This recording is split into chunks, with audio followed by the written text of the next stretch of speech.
Karena syariat mandi itu berlangsung antara lain setelah memandikan jenazah. Ada 5 yang disepakati oleh para ulama yang wajib hukumnya bagi seorang untuk mandi. Untuk mandi, yang pertama karena adanya iltiqa al-hasyafah, iltiqa al-khitanain, adanya pertemuan dua khitan. Sekedar bertemu dua khitan alias kemaluan pria dengan wanita, maka wajib mandi. Apa ukurannya? Duhun hasyafah, sekedar hilangnya kepala zakar seorang pria, itu sudah cukup menjadi sebab wajib mandi bagi seorang muslim. Sama adanya inzal alias keluarnya mani atau tidak, itu wajib mandi. Ini yang banyak nggak diketahui orang ini sementara muslim. Sekedar duhul hasyafah, itu ukurannya. Itu disebut dengan iltiqa khitanin, bertemunya dua khitan.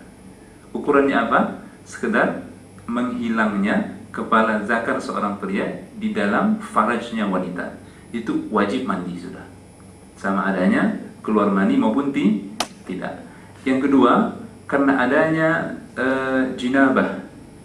Jinabah itu sesuatu yang menyebabkan keluarnya mani, ya, di luar daripada hubungan seksual. Seperti apa? Akibat mimpi, tapi tidak karena sakit. Atau karena dingin yang bersangatan, itu kadang-kadang mau keluar dia, itu tidak mewajibkan mandi. Yang ketiga, ketika seseorang baru memeluk Islam, ini wajib mandi dia, perintah Rasul untuk mandi.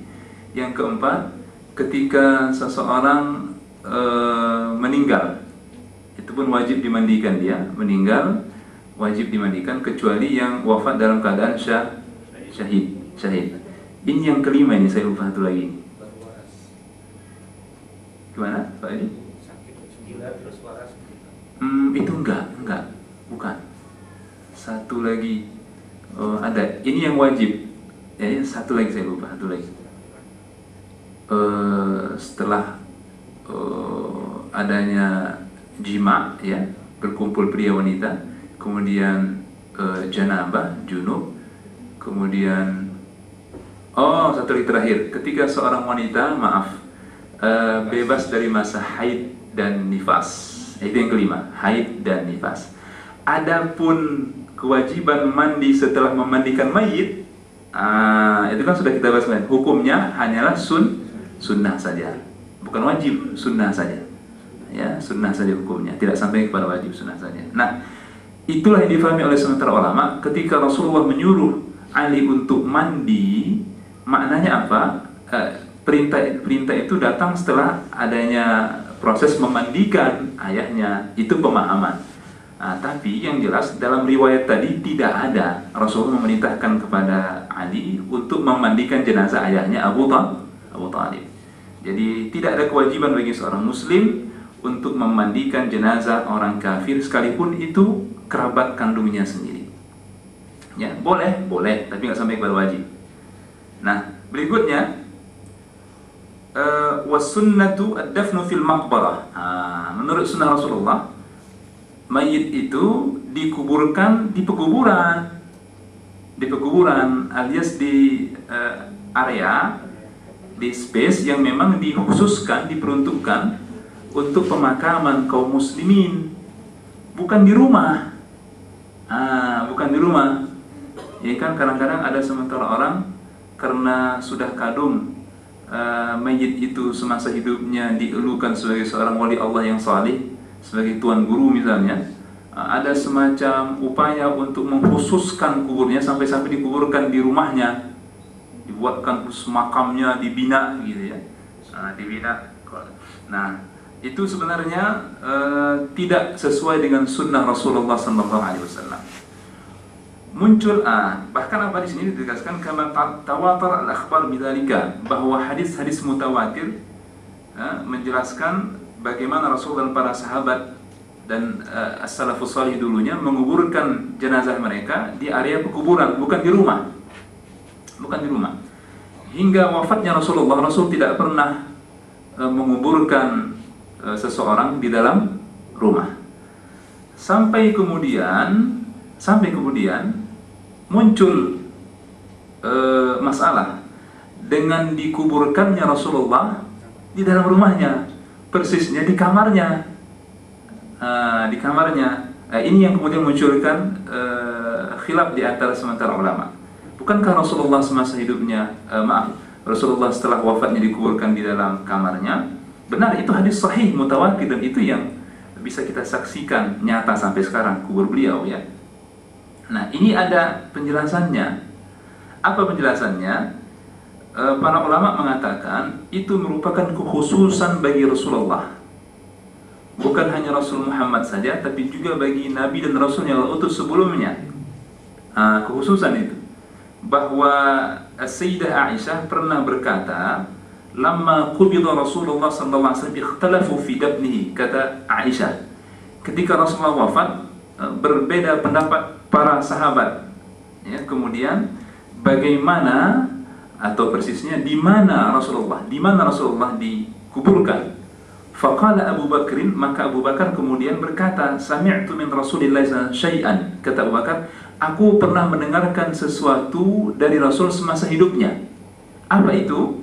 Kata Abu Bakar, bahwa Rasul pernah bersabda, "Ma qabadallahu nabiyyan illa fil mawdi'il ladzi yuhibbu an yudfana fihi." Allah Ta'ala tidaklah menyambut nyawa seorang nabi melainkan di tempat di mana seorang nabi itu suka dia dikuburkan di tempat itu. Nah, ini ada riwayat di mana semasa hidupnya, kata Abu Bakar, Rasul pernah bersabda, Allah tidaklah menyambut nyawa seorang nabi melainkan di tempat di mana seorang nabi itu suka bila ia dikuburkan di tempat itu. Nah, hadis ini menurut Tirmidzi adalah hadis gharib, tapi kata Al-Albani, hadis ini boleh dinilai sabit, kuat, karena dikuatkan dari jalan-jalan yang lain. Sabit ya, kuat. Berdasarkan hadis inilah kemudian para ulama ya memandang dikuburkannya Rasulullah di rumahnya, persisnya di kamarnya, itu merupakan kekhususan di mana Rasul semasa hidupnya pernah bersabda bahwa Allah Ta'ala tidaklah mencabut nyawa seorang nabi melainkan di tempat di mana nabi itu suka jika ia dikuburkan di tempat tersebut. Nah, ini kekhususan. Kenapa disebut kekhususan? Selain daripada riwayat tadi, ternyata banyak sekali hadis Rasul yang mengecam kita umatnya untuk menjadikan rumah kita sebagai kuburan. Banyak sekali itu. Antara lain seperti yang disebutkan oleh Imam Bukhari ya, sembari menegaskan bahwa makruh, kata Imam Bukhari hukumnya seorang muslim itu dikuburkan di dalam rumahnya, makruh. Sekalipun tidak sampai kepada haram, makruh paling tidak. Artinya sesuatu yang tidak disukai oleh Rasulnya. Bahwa Rasul pernah bersabda, kata Imam Bukhari, "Ij'alu fi buyutikum min salatikum." Jadikanlah rumah kalian sebagai tempat salat.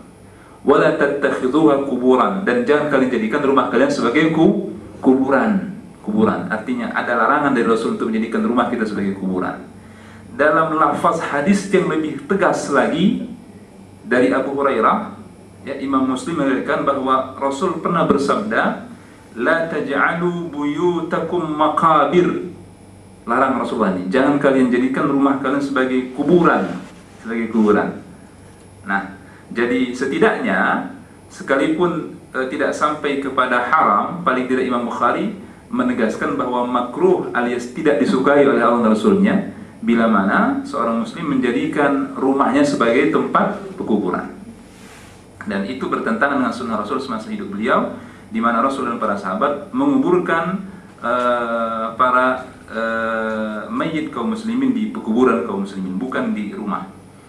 Poin berikutnya, wa yustathna mimma sabaqa asy-syuhada fil ma'rakah, kecuali orang-orang yang wafat syahid di medan jihad.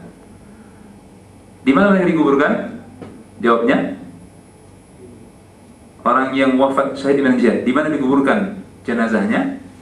Jawabnya, di area peperangan. Di tempat mana mereka wafat syahid ya dalam medan jihad tadi, kuburkan di sana. Enggak usah